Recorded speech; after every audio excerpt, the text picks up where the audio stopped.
Bonjour à tous, Franck Muller, nous sommes le vendredi 25 janvier. Je vais aborder 3 ou 4 scandales. D'abord, nous allons parler de la loi Laglaise.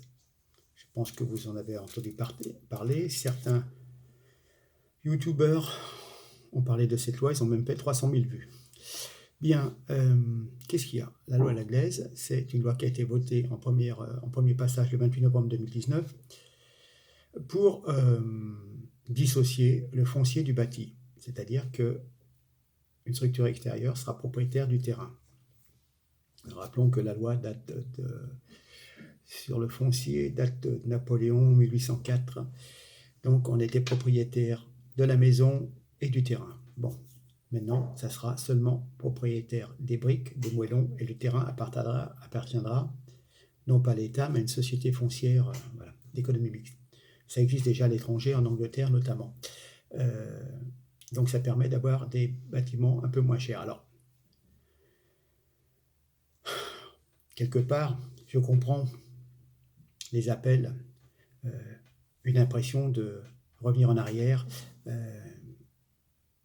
Comme au Moyen-Âge, on va habiter sur des terres qui ne nous appartiennent pas. On sera en fin de compte les employés du Seigneur, et quand il ne voudra plus de nous, il pourra nous expulser.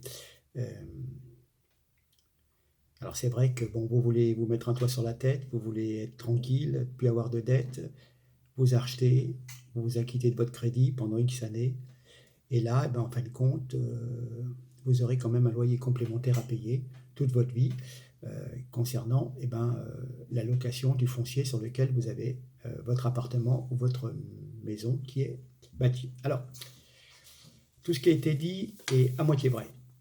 Pourquoi ? C'est pas l'État qui va faire payer un loyer à tous les propriétaires. Cette information est erronée. Bon, ok, un mine négociateur a fait le buzz, tant mieux pour lui, mais il y a quand même une confusion. Le texte propose de dissocier le foncier, c'est-à-dire le terrain du bâti, les murs, lors de certaines acquisitions, pour favoriser l'accession à la propriété des ménages modestes sous conditions de ressources. On pourra donc vendre en dissociant le foncier du bâti à tous les Français aussi sans condition de ressources, mais ça ne modifie pas les lois de ceux qui sont déjà propriétaires. Concrètement, une collectivité pourra acheter un terrain puis vendre les logements qui y seront construits tout en restant propriétaire de ce terrain.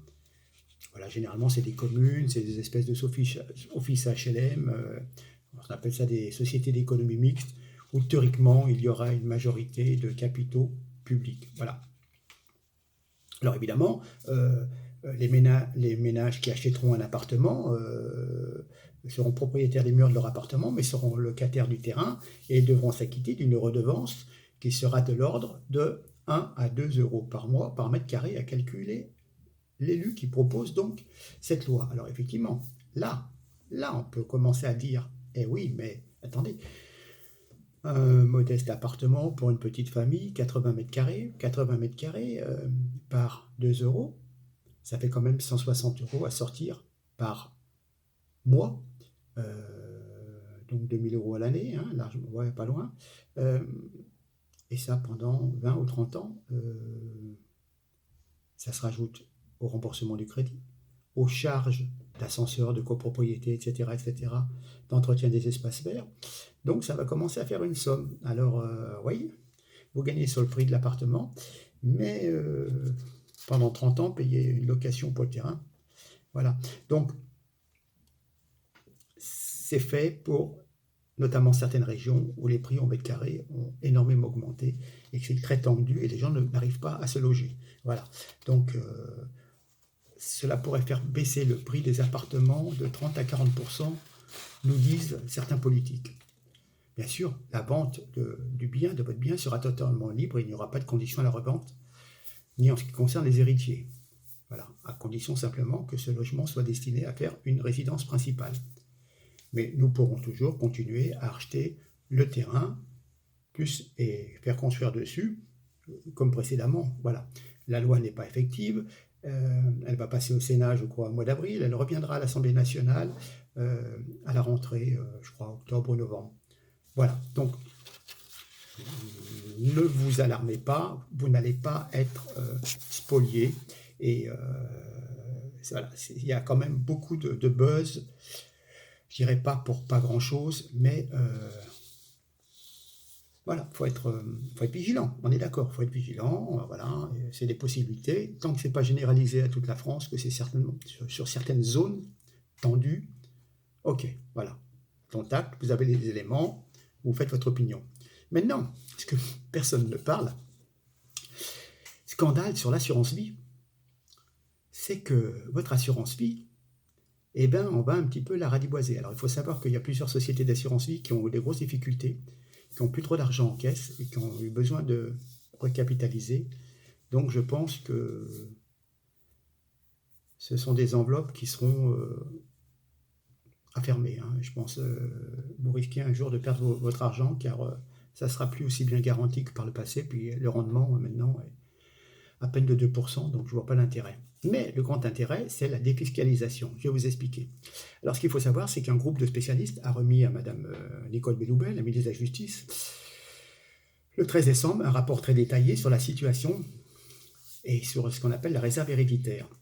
Donc, ce que ces gens veulent faire, c'est soumettre l'assurance vie au droit commun des successions, ce qui ne sera pas négligeable au regard des sommes en jeu. Voilà, vous avez souvent dans un héritage, vous avez ce qu'on appelle la réserve héréditaire, qui est la part d'un héritage qui est obligatoirement allouée aux héritiers, ce qu'on appelle héritier réservataire, donc souvent les enfants. Et puis il y a une quotité qui est disponible, dont la personne qui paye ton testament, c'est-à-dire ce qu'on appelle le testateur, c'est la personne qui décédera un jour ou l'autre et qui prend ses dispositions, peut l'attribuer à la personne qu'il souhaite. C'est-à-dire que vous pouvez très bien placer de l'argent sur un contrat d'assurance vie et le mettre au nom d'une personne, d'un tiers, admettons, d'un neveu qui s'est occupé de vous pendant que vous étiez malade, neveu, nièce, ou alors d'une ancienne chérie, de votre maîtresse actuelle, enfin bon, et donc ça sort de l'héritage.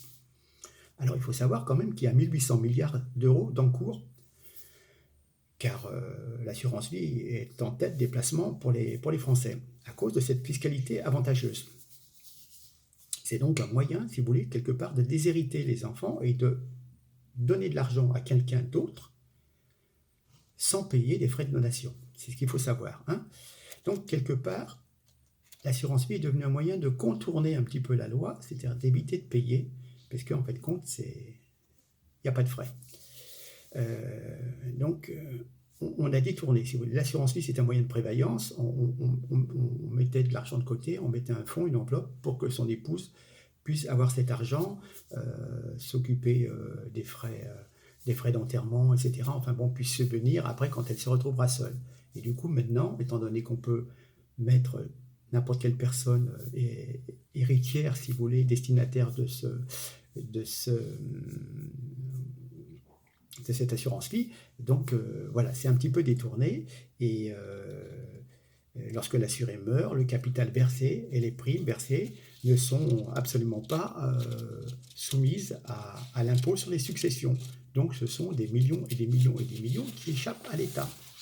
Donc le rapport de ces gens qui ont fait du droit, des études notariales, souhaite que l'assurance vie soit de nouveau mise dans la partie imposable dans les frais de succession.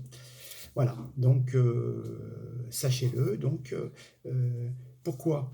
Parce qu'on peut, si vous voulez, il y a une espèce de lobbying et des notaires, hein, parce que comprenez que quand un notaire s'occupe de la succession dans une famille, il se fait payer ce qu'on appelle les émoluments. Et les émoluments, c'est en fonction de la valeur du patrimoine. Alors, si vous avez, je ne sais pas, une maison à 400 000 euros dans l'héritage, bon, ben voilà, il y a des frais, etc. Il y a des frais d'enregistrement auprès de l'État et tout. Hein. Bon, il y a un X% qui va dans la poche du notaire et de l'État. Mais comprenez bien que si à cela, on rajoute une assurance vie de 200 000 d'un côté, une assurance vie de 100 000, etc., le notaire va s'occuper de ça, ça va rentrer dans l'enveloppe globale de la succession, et lui, ben, du coup, ses frais, sa commission, sa rémunération sera beaucoup plus élevée. Donc voilà, et l'État récupérera de l'argent, les notaires aussi. Donc, c'est très très intéressant pour les deux cas. Donc, attention, méfiance. Premièrement, je vous dis, les contrats d'assurance vie ne rapportent pratiquement plus rien et c'est même dangereux. Regardez les vidéos de Jovanovic sur YouTube et vous comprendrez un petit peu ce qui se passe dans le milieu bancaire et dans les milieux d'assurance vie. Voilà. Et puis, en fin de compte, le seul intérêt, c'était simplement de défiscaliser et de pouvoir faire hériter une autre personne, de faire une espèce de donation déguisée sans payer de frais. Vous avez les éléments, voilà. Mais sachez que maintenant, ils veulent raboter sur ces avantages-là et qu'ils vont bien arriver à nous prendre un peu de sous sur le dos des morts, en fin de compte, qui auraient mis de l'argent de côté et qui voulaient transmettre une certaine somme. Bien, troisième scandale, la circulaire Castaner, c'est-à-dire le premier tour des élections municipales sera un baptême de feu pour La République En Marche. C'est la première fois qu'on aura l'occasion d'avoir les élections municipales pour ce parti, qui n'est pas très implanté au niveau local. Donc, le ministère de l'Intérieur est chargé d'organiser les élections municipales. Et il a décidé de changer les règles pour calculer le score de chaque parti politique au soir des résultats. Donc, 96% des communes ne seront pas prises en compte dans les résultats nationaux. 96. Ce qui va faire que ça va faire grossir artificiellement les scores du parti présidentiel. Il y a une circulaire adressée à tous les préfets qui réglemente le classement des candidats. Chaque candidat, suivant le parti, avec étiquette ou sans étiquette, les préfectures attribuent une nuance politique, divers gauche, socialiste, républicain, régionaliste, extrême droite, extrême gauche, enfin bon, une vingtaine d'étiquettes. Et ensuite, on additionne les voix, et on peut dire, il y a une poussée de la gauche, il y a une poussée de la droite, etc. etc. Mais, jusqu'à présent, on partait du principe que dans les municipalités de moins de 1000 personnes, bon, les gens, ce n'était pas vraiment des guerres de partis, c'était simplement des listes, mais sans vraiment une étiquette politique. Et là, on a décidé, si vous voulez, de faire une nouvelle classification. C'est seulement au-dessus de 9000 habitants et plus, et non plus à partir de 1000, comme aux dernières municipales, qu'on pourra mettre des étiquettes politiques. Donc, grosso modo, si on tient en compte de la démographie, un électeur sur deux, et 96% des municipalités, et un électeur sur deux ne sera pas comptabilisé dans les résultats nationaux. Alors, je vais vous dire, j'ai les chiffres, on les a recalculés, et vous allez comprendre. Si vous prenez les dernières élections, les européennes, il y avait 34 listes, le Rassemblement national de Marine Le Pen est arrivé 21er avec 23%, devant En Marche avec 22%. Mais si on ne prend en compte que les chiffres des communes de plus de 9000 habitants, le parti présidentiel arriverait en tête avec 24%, avec 5 points devant le RN qui ne serait plus qu'à 19. Comprenez, En Marche est bien implanté chez les citadins, les Parisiens, les Lyonnais, etc. Chez les bourgeois, les bobos, parce que c'est faut être progressiste. Et puis maintenant, dans les provinces déshéritées, abandonnées, où on ferme tous les services publics, et bien les gens votent Rassemblement National parce qu'ils sont dans la galère. Et parfois, ils sont obligés de faire 30 km, ne serait-ce que pour aller à un guichet, pour retirer quelques billets, ou pour aller faire le plein d'essence. Alors, je ne vous dis pas quand il faut faire la déclaration d'impôt ou aller à la sécurité sociale. Enfin bon, ils sont complètement abandonnés, donc ils votent Rassemblement National. Et justement, c'est ces petites communes où le vote Front National et autres d'opposants est très élevé, et bon, on les enlève dans le compte total, ce qui fait qu'en marche, on vous dira, voilà, on va cacher la faiblesse inévitable de la République En Marche aux élections municipales. Voilà. Alors, on peut dire c'est de la folie, c'est un scandale. La Macronie continue dans ce qu'elle fait de mieux, mensonges, tricherie, duperie. Castaner va simplement effacer les résultats de 96% de nos communes municipales, toutes les communes qui ont moins de 9000 habitants. Donc on vous dira sur BFM le 22 mars qu'il y a un excellent score de En Marche et qu'il faut poursuivre la politique prise par le gouvernement, enfin plutôt la politique contre les Français, y compris la réforme des retraites. Donc nous devons tout faire pour sanctionner LREM En Marche au municipal de 2020. Ces élections sont décisives parce que ce sont les maires, enfin une partie des grands électeurs, etc., qui peuvent voter ensuite pour les sénateurs. Et si jamais il y a une majorité macroniste au Sénat, alors là, c'est foutu, on est dans la panade la plus complète. Bien, quatrième scandale, Lyon. Il y a eu une enquête ouverte en juin 2018 sur le financement par la ville de Lyon, la métropole, de la campagne présidentielle d'Emmanuel Macron. Souvenez-vous, le maire de Lyon était un proche d'Emmanuel Macron. Alors, les enquêteurs avaient été alertés par 4 infractions potentielles. Il y avait eu une réception à visée électorale quand Emmanuel Macron était ministre, et il y avait un cadre payé par la ville qui faisait la campagne de La République En Marche, et il était cadre à la ville de Lyon, donc il faisait double emploi. Enfin bon, il y avait une prise en charge par la métropole des frais de location d'une péniche, et Emmanuel Macron avait utilisé l'appartement parisien payé par la ville de Lyon, qui coûtait des milliers d'euros tous les mois. Cet appartement est vide et on l'a depuis 20 ou 25 ans. Voilà, c'est quand un élu lyonnais va à Paris, il dormait dans cet appartement. Enfin bon. Donc, Macron, alors ministre en juin 2016, est venu, et donc il y a eu un grand banquet de 1000 personnes, mais on nous a dit que la visite de ce ministre Macron, à l'époque, était bien en lien avec ses fonctions. Il ne constituait pas une visite de pré-campagne, même si l'affluence à la réception qui concluait donc cette visite s'est révélée bien supérieure à celle des autres visites ministérielles. C'était simplement l'intérêt que peut susciter Emmanuel Macron. Mais voyons, le chef du cabinet de Gérard Collomb, M. Girier, a joué dès 2016 un rôle certain dans En Marche, mais cela n'a pas été au détriment de son travail. Hein. Il était en même temps aux côtés d'Emmanuel Macron, mais il travaillait quand même à la mairie. Hein. Donc l'enquête nous dit qu'il a une très grande puissance de travail. Mais voyons, on se fout de nous. Il y a une péniche qui a été destinée à recevoir des sympathisants. C'est justement l'adjoint de M. Gérard Collomb, M. Jean-Marie Girier à la métropole, qui a réservé la péniche. Mais les 996 € de location ont été payés et figurent dans les comptes de campagne de En Marche. Ouf. Mais en fin de compte, la péniche, on l'a eu au tiers du prix. Hein. Une importante remise a été accordée par le gérant de la péniche.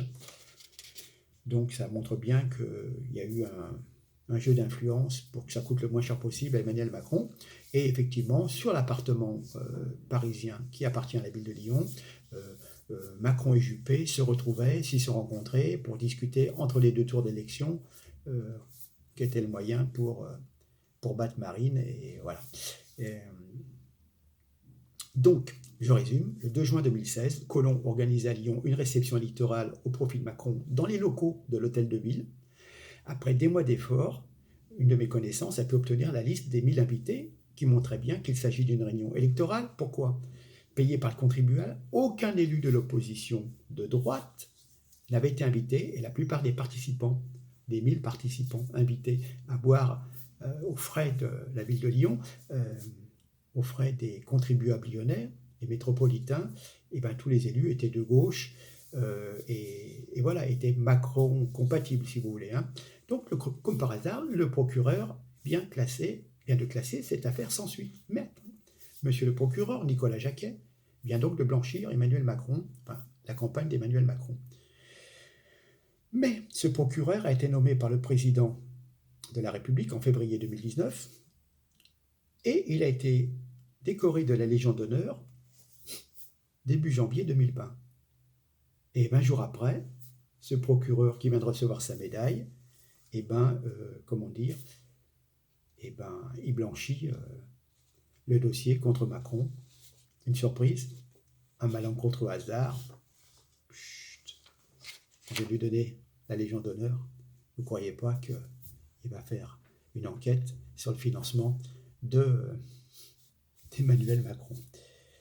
Voilà, et je dirais un 5e scandale. Nous sommes à plus de 100% du PIB. Après avoir battu le record historique des impôts dans l'histoire de France en 2018, Emmanuel Macron vient de battre le record de la dette publique la plus élevée de notre pays depuis la libération. Voilà, donc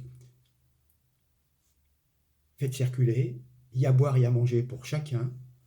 Je vous dis, il y a 5 scandales là maintenant. je vous laisse partager le plus possible pour que les gens aient l'information, parce que ça, justement, dans les médias, on ne vous le dit pas tout à fait. Voilà, donc écoutez, encore merci. Merci pour tous les commentaires, pour tous vos messages de sympathie. Je vous demande de partager, de vous abonner. Chaque semaine, il y a des gens qui s'abonnent, effectivement. Donc, bon, ça, voilà. Ça paye la peine, la fatigue de gérer plusieurs choses en même temps. Et surtout, partagez.